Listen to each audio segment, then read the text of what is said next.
И мы все прекрасно понимаем, мы понимаем то, что вы в этих обстоятельствах вместе с нами находитесь, мы находимся в этих обстоятельствах. Но мы хотим вас очень попросить, так как у нас много женщин с колясками во дворе, да, много тех, кто так или иначе, кому трудно передвигаться там, обходя машины и так далее. Самый главный вопрос на самом деле у нас состоит в том, что машины, когда приезжает много народу, это очень сложно контролируемая ситуация. Понятно, что, кажется, один из вас приехал, поставил, кто-то еще приехал, а когда все приехали, становится много.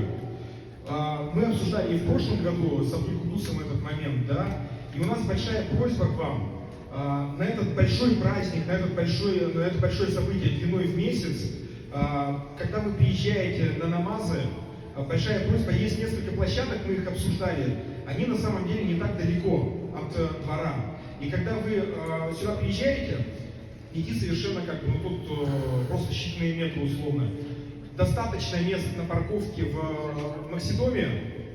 Понимаете, где это находится, кто знает? Все знают, да, соответственно? Да. Там, думаю, что на время, на вечернее и в дневное время, когда вы приезжаете на эти пару часов по пятницам, вполне можно ставить машину, и там мест парковочных очень много. И второе место — это площадка рядом с Макбитом, который бывший Гигамарт через дорогу, где Восточная улица.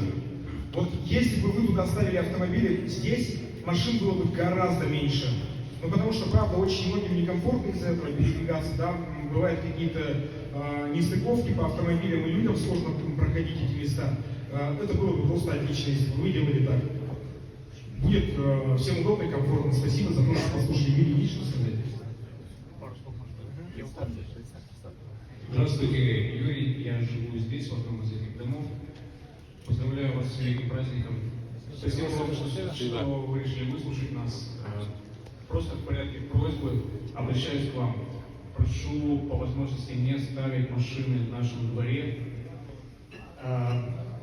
Вот Тимофей предложил оставлять машины на парковке торгового центра, Максидом. Там очень много мест всегда, там это бесплатно. Я понимаю, что это не совсем удобно, что придется немного пройти пешком, но мы, жильцы этого дома, сталкиваемся с большими неудобствами.